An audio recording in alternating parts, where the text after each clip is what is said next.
शिवूर तालुका वैजापूर येथे आयोजित जनता दरबार कार्यक्रम जिल्हा परिषद सदस्य संजय पाटील निकम यांच्या अध्यक्षतेखाली तसेच पंचायत समिती उपसभापती सोनाली बाळा पाटील जाधव यांच्या प्रमुख उपस्थितीत पार पडला। या दरम्यान ग्रामस्थांनी पाणी, रस्ते, वीज तसेच इतर मूलभूत सुविधांशी संबंधित विविध समस्या मांडल्या। गावातील प्रलंबित विकास कामांवर सविस्तर चर्चा करण्यात आली। यावेळी उपस्थित मान्यवरांनी नागरिकांच्या समस्यांचे तात्काळ निराकरण करण्यासाठी संबंधित विभागांशी समन्वय साधून पाठपुरावा करण्याचे आश्वासन दिले। जनता दरबाराच्या माध्यमातून प्रशासन आणि नागरिक यांच्यात थेट संवाद साधला गेला असून यामुळे स्थानिक प्रश्न सोडवण्यास गती मिळणार असल्याची अपेक्षा व्यक्त केली जात आहे। मुख्य उद्देश आपल्याला या ठिकाणी बैठक घेण्याचा आहे की अनेक लोकांना तक्रारी समस्या असतात, परंतु त्या कुठे एका व्यासपीठावर त्या सुटल्या पाहिजे आणि त्या ग्रामीण भागाशी निगडीत नव्हते पाहिजे। पाणी बिलिंग काही चालू नका, चहा पाणी सगळं बंद असतात मीटिंग संपेपर्यंत, मध्ये गडबड अजिबात करू नका। बैठकीमध्ये एक खिडकीमध्ये आपल्या सगळ्यांच्या तक्रारींचं जास्तीत जास्त निराकरण झालं पाहिजे, हा प्रकारचा उद्देश आपला या बैठकीचा आहे। आपल्या निश्चित स्वरूपामध्ये वैयक्तिक काही तक्रारी असतील त्या जरूर माझ्यापर्यंत लेखी स्वरूपात मांडाव्यात। मोगम स्वरूपाचे आरोप कोणी कोणावर करता कामा नये। कुठल्याही गोष्टीची धड असली पाहिजे किंवा स्वतःवर अन्याय झालेला पाहिजे अशाच पद्धतीने या ठिकाणी वक्तव्य करावं। अनेक राजकीय क्षेत्रातले अनेक पत्रकार मित्र या ठिकाणी उपस्थित आहेत। आपल्याला अनेक मुद्दे आपल्याला उपस्थित करायचे, परंतु ते करत असताना त्याचं भाषणाचं स्वरूप येणार नाही, ही काळजी आपण सगळ्यांनी घ्यायची। भाषणबाजीचं होणार नाही, इथं फक्त आपला मुद्दा आहे, त्या मुद्द्यावर या ठिकाणी चर्चा होईल। आणि म्हणून आपल्याला स्वच्छ प्रशासन आपल्याला शूर गटामध्ये कसं देता येईल, आजपर्यंत मी असेल, सोनालीताई असेल, आम्ही प्रचारात फिरत असताना अनेक लोकांच्या तक्रारी आमच्यापर्यंत आल्या, अनेक स्वरूपाच्या समस्या आमच्या समोर दिसल्या। आम्ही दोघेही उमेदवार, तुम्ही आम्हाला या ठिकाणी आम्हाला काम करण्याची संधी दिलेली आणि म्हणून आम्हाला तुम्ही काही कामं सांगितलेच पाहिजे। अशाही प्रकारचा काही भाग होणार भविष्यामध्ये होणार नाही। जे आमच्या नजरेस पडतं, जे आम्हाला दिसतं, आम्हाला जे कळतं, ती सगळी कामं आपण न सांगता आम्ही या ठिकाणी निश्चित दोघंही करण्याचा निश्चित प्रयत्न करणार आहोत। तरी सुद्धा काही गोष्टी आमच्या ज्ञात अज्ञात जर असतील त्या निश्चित आपण या ठिकाणी भविष्यामध्ये आज असतील किंवा भविष्यामध्ये आमच्या निदर्शनास आणून दिल्या पाहिजे। जिथं चुका होत असतील त्या चुकांची दुरुस्ती निश्चित करण्याचा प्रयत्न या ठिकाणी करू। जो प्रचारात फिरत असताना ज्या तक्रारी प्रामुख्याने आमच्या समोर ज्या आलेल्या होत्या त्यामध्ये वीज प्रचंड प्रमाणामध्ये पैशाची देवाणघेवाण झाली। घरकुलामध्ये अनेक प्रकारचे पैसे घेतल्याशिवाय घरकुलाचं पेमेंट निघत नाही। शेततळे असतील, गायगोठा असेल, याच्यामध्ये प्रचंड प्रमाणामध्ये भ्रष्टाचार झालेला आहे। गावामध्ये ग्रामपंचायतीने काहीतरी 50-50 हजार रुपये जागेच्या संदर्भात घेतल्याची आणि त्याची माझ्या कानावर अनेक लोकांनी तक्रारी वजा सूचना केलेल्या आहे। त्याचं निरसन आपण टप्प्याटप्प्यानं जे ज्या अधिकाऱ्यांच्या कार्यक्षेत्रात असेल ते या ठिकाणी करणार आहे। आरोग्य विभागाच्या बाबतीत अनेक प्रकारच्या तक्रारी आहे, मॅडम व्यवस्थित बोलत नाही, त्याचप्रमाणे दुपारनंतरची ओपीडी त्या ठिकाणी सुरू होत नाही।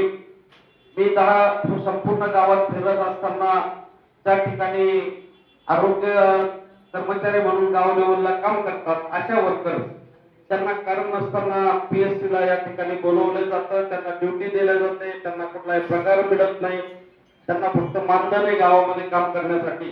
अशा प्रकारच्या तक्रारी किंवा सूचना माझ्याकडे आलेल्या आहेत, त्याचा निश्चितच आपण बैठकीमध्ये सविस्तरपणाने त्यांच्याकडनं आपण खुलासा करून घेणार आहे। तरी सुद्धा आपल्याला लिखित स्वरूपामध्ये ज्यांनी माझ्याकडे निवेदन आतापर्यंत दिली त्या सगळ्या निवेदनांची आपण चर्चा करणार आहोत, विकल करणार आहोत। आणि आणखी वेळेवर तुम्हाला काही कोणाला काही लिहून द्यायचे असेल तर या ठिकाणी कोण कर्मचारी त्यांनी पेपर उपलब्ध करून द्यावे।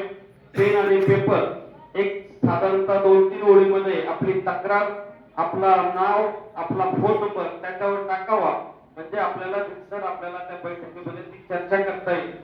अशा प्रकारची एक विनंती करतो.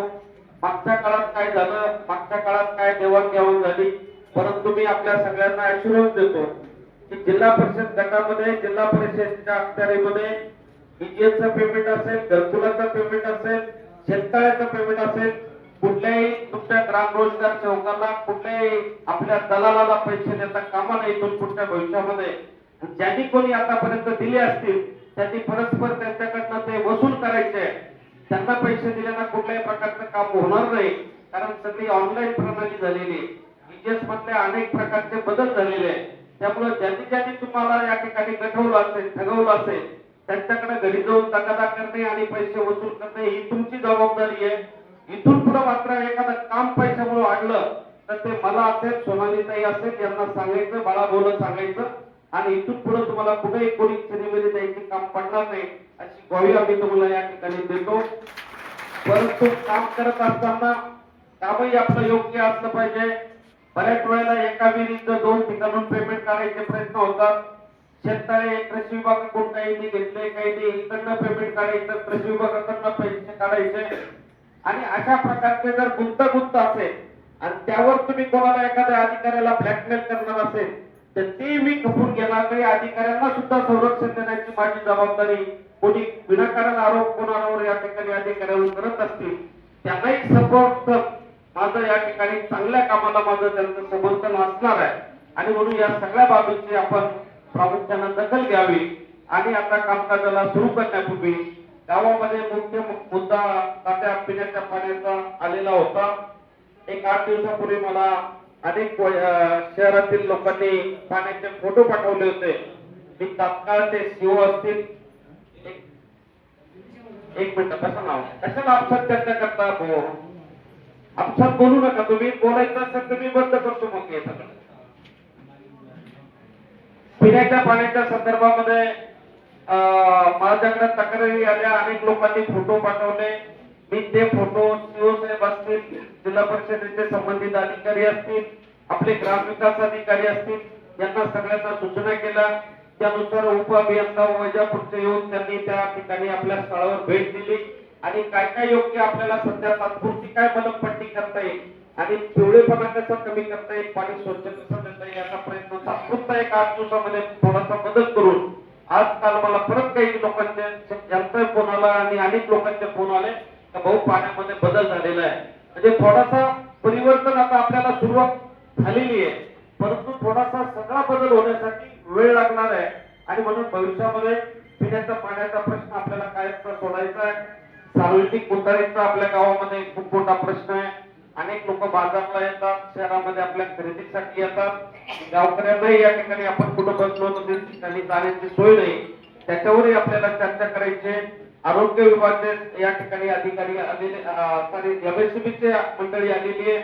आपल्या गावामध्ये आपल्याला एक्सप्रेस मीटर या ठिकाणी सुरू करायचं. एमएससीबीचं निवेदन आहे का साहेब? तुम्ही त्यात आलंय का ते एमएससीबीच्या संदर्भात मी पाठवलेलं निवेदन आलंय ना तुम्हाला? डेप्युटी जनरल दिलेलं तुम्ही तुमच्या उपाध्यायांसाठी 1 महिना होऊन आला नाही आपल्याला व्हॉट्सअपमधून का त्या संबंधीच्या मी शूर गावातील लाईट भविष्यामध्ये आपली जाणार नाही आणि कमीत कमी कसा त्रास होईल त्यासाठीचे सगळे उपाय मी चीफ इंजिनियरकडे या ठिकाणी दिले. अधीक्षक अभियंत्याला भेटलो आणि त्यांनी सगळ्यांनी आपल्याला आश्वासित केलेले की शूर गावामध्ये ज्या लाईन खराब झालेल्या आहेत, ज्या जीर्ण पोल जीर्ण झालेले आहेत, तारा जीर्ण झालेल्या आहेत, त्या ठिकाणी एक तर अंडरग्राऊंड आपल्याला लाईन करायची किंवा नवीन केबल या ठिकाणी आपल्याला करायची सूचना केलेली आहे. जवळपास 12-13 ट्रान्सफॉर्मर या ठिकाणी बसून झालेले आहे, परंतु त्याला कनेक्शन देण्यासाठीची एक्सप्रेस मीटरची